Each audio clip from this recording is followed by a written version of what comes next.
Nós iniciamos essa edição te contando que o governador do estado, Ratinho Júnior, e também outros 3 gestores estaduais estão aí em esforços pedindo a revogação do decreto de Lula que regula o uso das forças pelas polícias. A manifestação dos chefes dos executivos estaduais foi feita por uma nota conjunta que foi divulgada no fim de semana. Além de Ratinho Júnior, também assinam esse texto Tarcísio de Freitas, do Republicanos e governador de São Paulo, Romeu Zema, do Novo, que é o governador de Minas Gerais, e Cláudio Castro, do PL, que é o governador do Rio de Janeiro. Os 4 políticos que participaram do último encontro do Consórcio de Integração Sul e Sudeste, que aconteceu em novembro em Florianópolis, pedem que o decreto assinado por Lula seja revogado.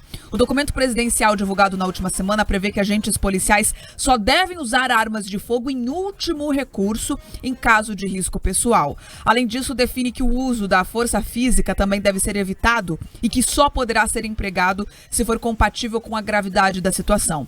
Apesar das medidas do decreto não serem obrigatórias, elas vão servir como uma condição para repasse de verbas do Fundo Nacional de Segurança Pública, que é o principal instrumento de financiamento da segurança no Brasil. Em 2025, devem ser repassados, por exemplo, 1 bilhão e 100 milhões de reais ao fundo para os estados. Assim, o governo federal pretende fazer com que as regras sejam implementadas pelos 26 estados e também Distrito Federal. O texto divulgado pelos 4 governadores ressalta que o decreto presidencial beneficia o crime organizado e que na prática bloqueia a autonomia dos estados num claro sinal de violação da Constituição brasileira. Em outro trecho do documento, os governadores ressaltam que é urgente que o decreto seja revogado porque o conteúdo beneficia a ação de facções e pune homens e mulheres que diariamente arriscam suas vidas em prol da sociedade. Ainda segundo os governadores, a segurança das famílias não estará garantida com os decretos evasivos que limitam o poder das polícias, mas sim com o investimento coordenado e endurecimento das leis. Os outros 3 governadores que integram o COSUD, o Renato Casagrande, do PSB e governador do Espírito Santo, o Eduardo Leite, do PSDB e que governa o Rio Grande do Sul, e o Jorginho Melo, do PL de Santa Catarina, não assinaram essa nota conjunta. Depois da divulgação do documento assinado por Ratinho Júnior, Tarcísio de Freitas, Cláudio Castro e Romeu Zema, o Ministério da Justiça se posicionou. A pasta reforçou por um comunicado que o decreto assinado por Lula é um texto de consenso e que foi construído a partir de um amplo debate entre o governo federal e representantes dos entes federados, dos órgãos de segurança pública e da sociedade civil. A gente já começa puxando aqui nesse último ponto, né, quando dizem que existe uma grande construção de um amplo debate, mas que não chegou, de certa forma, até a sociedade numa decisão como essa. E a gente tem lá no artigo 144 da Constituição a determinação de que são os estados que devem fazer a gestão e o cuidado da segurança pública. E se nem a própria Constituição o governo federal respeita, fazendo ali as PECs, essas emendas que vão costurando o texto e empurrando goela abaixo novas regras e visões de gestão, a gente não pode esperar muita coisa de diferente para uma segunda-feira depois de uma notícia dessa. O que mais me incomoda nesse texto é o fato de que o governo chantageia os governadores usando ali o Fundo de Segurança Pública para obrigar que as regras vistas por eles como adequadas sejam impostas. A gente está falando de policial, a gente está falando de agente de segurança que todos os dias se arrisca e cuida da cidade para evitar que sejamos roubados, furtados, que os casos de homicídio aconteçam ou de outros crimes ainda mais violentos. Se com a polícia já preparada da forma como a gente tem hoje, ainda continuamos tendo altos índices de violência e grande dominância de facções criminosas pelo país, eu imagino como vai ficar a partir de uma visão aí petista de esquerda de que nós temos que entregar flores e abraços aos criminosos porque o uso da força policial precisa ser mensurado. A gente estava há algum tempo aqui fazendo as próprias sabatinas com os candidatos às prefeituras, inclusive aqui de Curitiba, e vimos qual que é o plano de governo dos candidatos mais à esquerda.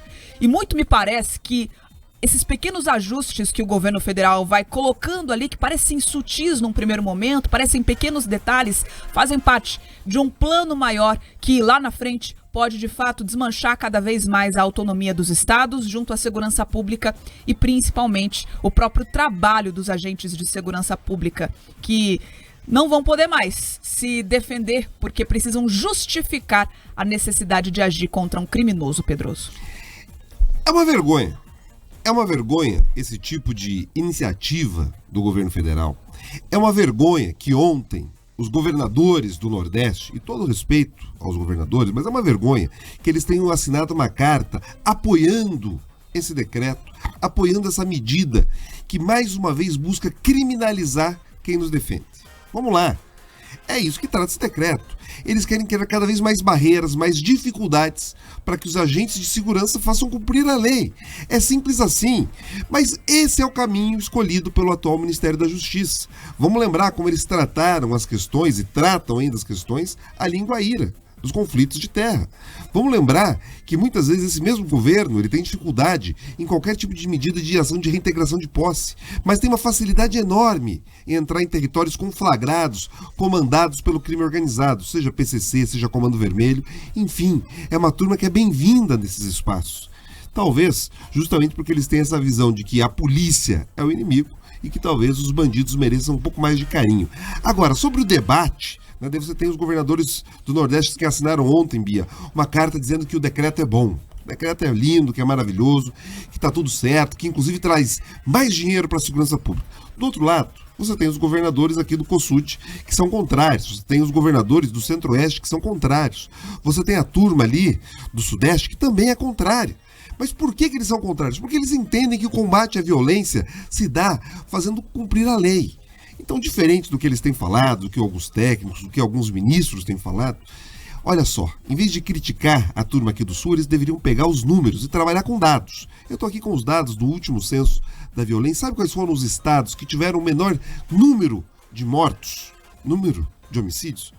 São Paulo, Santa Catarina, Distrito Federal, Minas Gerais, Rio Grande do Sul e Paraná.